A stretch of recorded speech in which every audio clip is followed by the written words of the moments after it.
Hello and welcome to the Bigger Than Us podcast. Today I'd like to welcome Lynn Abramson, president of the Clean Energy Business Network. Lynn, welcome to the show. Thanks so much for having me, Raj. Lynn, I have to start out of the gate. You baited me, the comic book that influenced your life. Oh, the science fiction book. The science fiction book. Yes. It profound impact on my life, which just goes to show how much literature can impact us. Yeah. So when I was 11 years old, I read a book by Madeleine L'Engle. She's the author of A Wrinkle in Time and a number of other science fiction books for mostly young adult audiences. And one of her novels is called A Ring of Endless Light.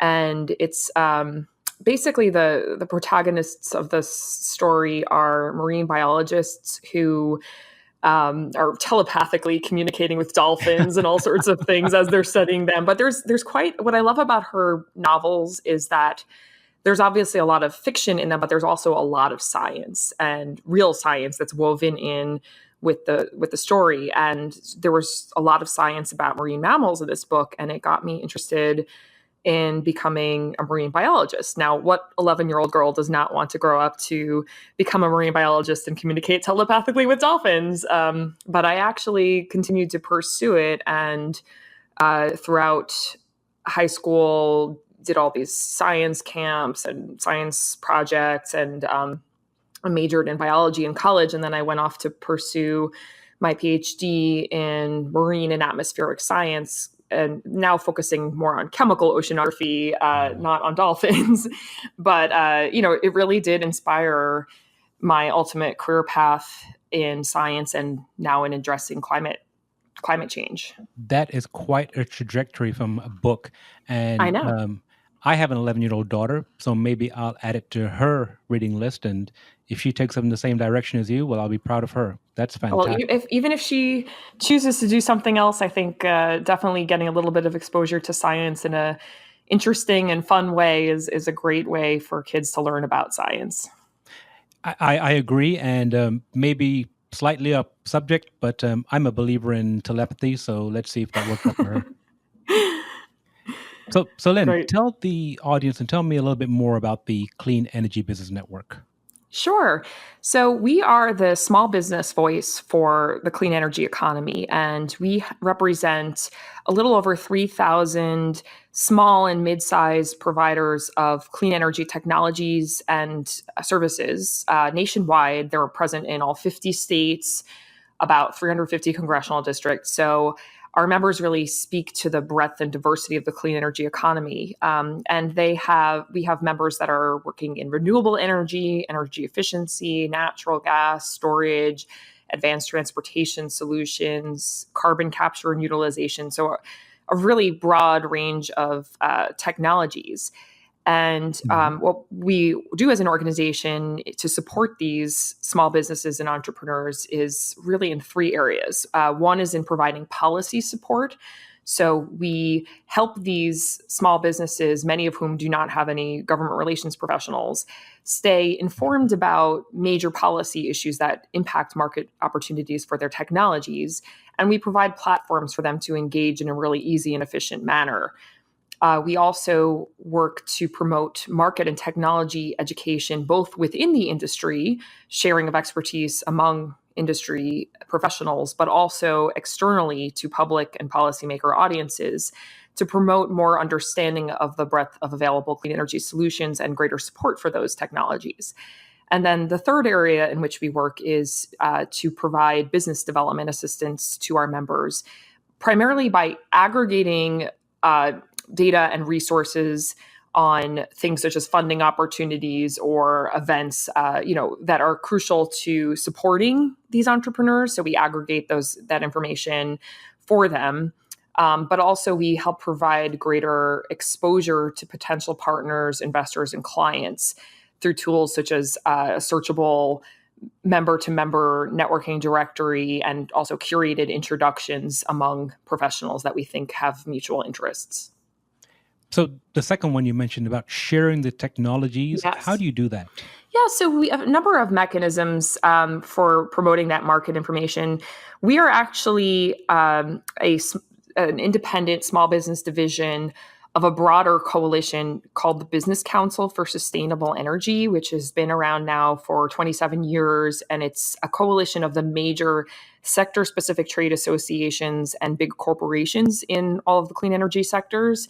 And they Hmm. annually produce a report in partnership with Bloomberg New Energy Finance called the Sustainable Energy in America Fact Book, which looks at the decadal but also prior year trends in the deployment and investment and some of the nuances of particular developments relating to clean energy.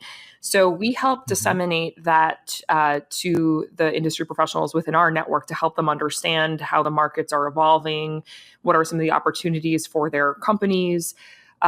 We also help promote dialogues among various other organizations. So we work with partners in states and a number of technology specific partners and help promote exchange of information within the industry. So recognizing that our members come from really diverse technologies, there can be opportunities, for example, for a solar developer and a combined heat and power developer to team up and look at comprehensive microgrid solutions for a particular client, or an energy efficiency firm that's providing energy efficiency Hmm. retrofits to learn about a particular new type of valve that can provide solutions for commercial buildings. So we Right, right. we we share the Sustainable Energy America Factbook data. We also produce a companion project called Faces Behind the Facts, which profiles case studies of business leaders across the industry, and it's a tool that's meant to be very accessible to the public and easy to understand, and uses storytelling kind of in the manner that I referenced with this book I read. We try to get people Hmm. interested through the personal stories of these people, but we talk about their technologies, and it's useful for public audiences but also within the industry for folks to learn about different kinds of technologies. And then we offer things such as member to member webinars and dialogues to share technical information. And we also utilize our member directory and funding database to communicate opportunities to partner up with other businesses.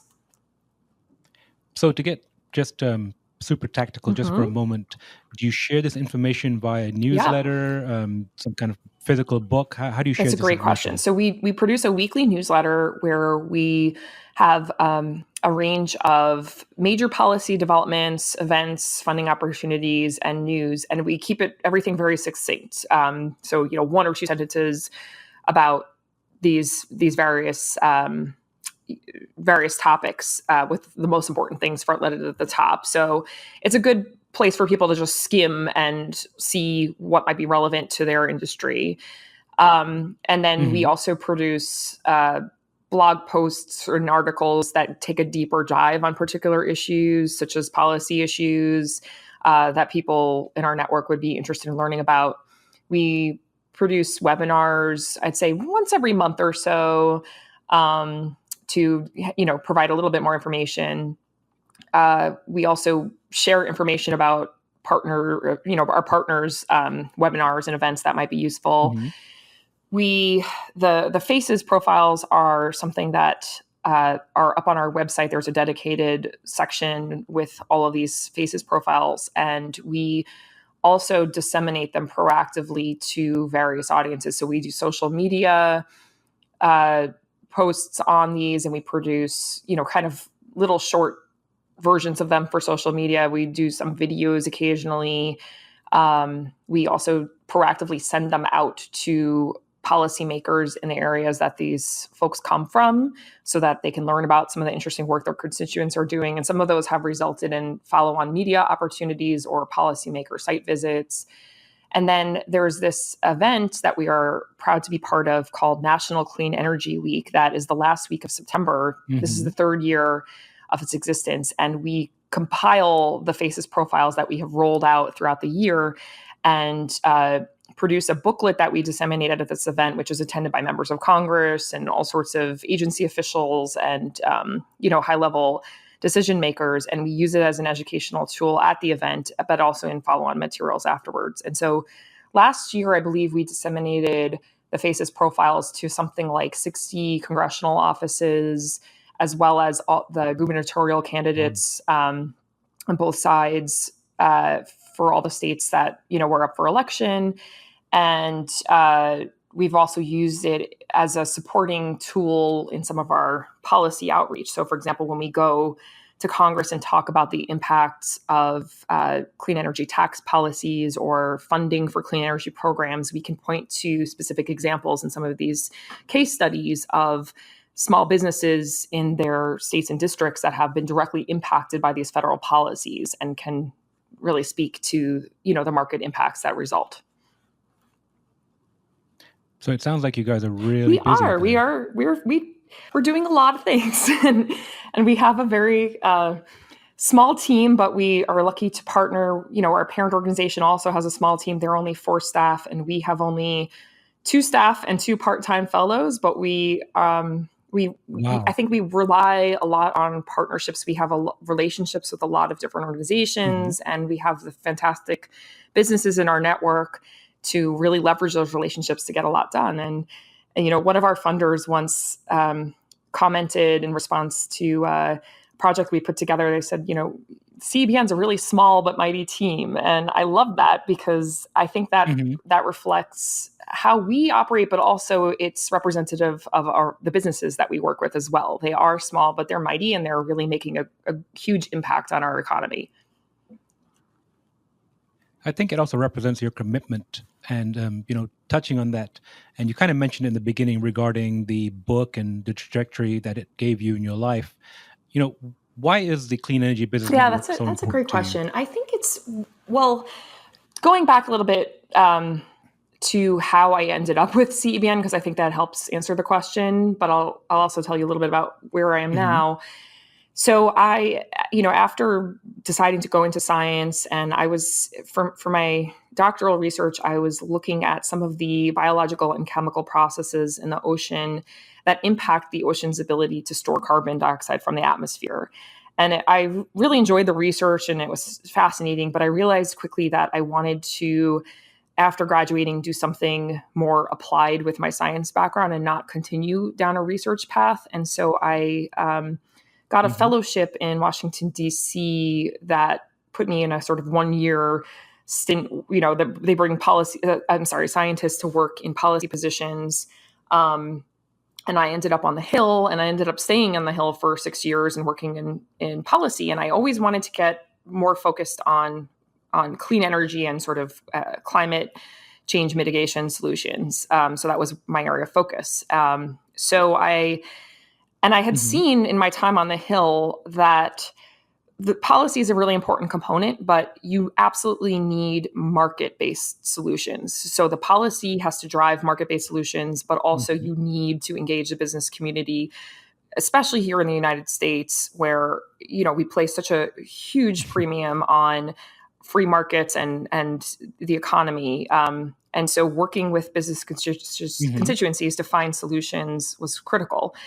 So I ended up kind of really looking for a place where I could work on bringing businesses into climate solutions, and was fortunate to land a position with the Pew Charitable Trusts managing the Clean Energy Business Network. It was founded by Pew 10 years ago as really a tool to help engage these businesses in Pew's policy objectives. But then 2 years ago, we spun out of Pew to incorporate as an organization in our own right.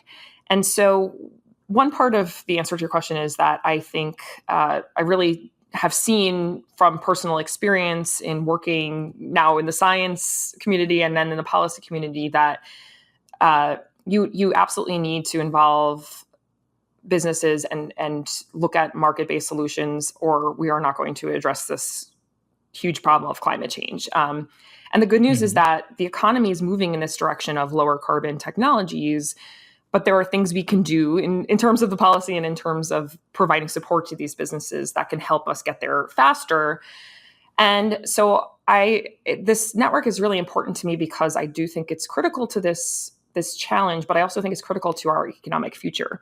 And I'm excited, as a technology person, by working with what I see as being the technologies in the economy of the future, and frankly, even the present. We're moving forward in an exciting new direction. I love that. And I love working with Hmm. these various entrepreneurs, and sort of the promise of what their technologies holds is very exciting to me. And I also love working with these small businesses, because the big corporations, they're getting there. They have the tools that they need, but I kind of Hmm. root for the underdogs that are going to become the big corporations of the future. Or frankly, many of the businesses in our network, they will tap out at 10, 40 employees, and that's perfectly fine for their business model. But I want to help them Hmm. sustain their business, or if growth is their goal, I want to help them get there. So I just love supporting these entrepreneurs and working with them to make their dreams reality. So you mentioned a couple of different things that I want to touch on with you, and a couple are going to be for selfish reasons. I have three young daughters. You mentioned a background in science. You've mentioned technology several times. You've mentioned underdogs. I learned something very interesting in a conversation I had this morning. A gentleman in my network was speaking about how he was teaching and mentoring kids in STEM programs, starting from second grade through to eighth grade. And he said, what it gave him the opportunity to see was how in second grade, there was Right. almost an equal amount of boys and girls involved in STEM programs. But as they moved up through the grades and up to eighth grade, he would see quite a significant drop off in the women/girls that are involved in STEM and technology programs. And some of the pushback we're hearing today regarding the amount of women that are involved in technology, what would you suggest, or what would your recommendations be to women that are either involved in companies with technology in this space, or just from an overall perspective? How do we keep women engaged in these Yeah, that's a programs terrific to have question. careers And such a as lot yours? of a lot of folks have looked at this, in so much depth, and there's a lot of social research in this regard that I can't promise to be the expert on, sort of the sociology behind it. But I guess based on my own experience, I've seen that. Hmm. I did see in graduate school, we actually had a significant number of women in my program, but I do have seen at every stage of my education that you do see fewer and fewer women represented. And I think there are several reasons behind that. I think it's gotten a lot better, but there has been some, there have been some sort of historic, cultural factors, I think, that we're still decades later kind of unraveling, that made women feel less welcome or less competent in science than men. I think also the culture of science in academia has been, off-putting to some women. Particularly, we didn't always see female role models in positions such as being the lead PIs on Hmm. projects or professors. And so I know a lot of women kind of, in graduate school, we had fears about, how will we balance things like career and family, or how will we kind of be taken seriously as we're competing with men. I think a lot of that's gotten a lot better. The culture has really shifted, but it takes time to see those changes resonate. But I think there's Hmm. also, Hmm. I think there's a degree to which perhaps there are some gender differences in how men and women learn and how we engage professionally. And there's been some research on this, for example, saying that, Hmm. boys do better if they're in classrooms where the teacher moves around a lot, and is very animated, and there's a lot of activity, or the boys have some opportunity to That's to interesting. get their restlessness out.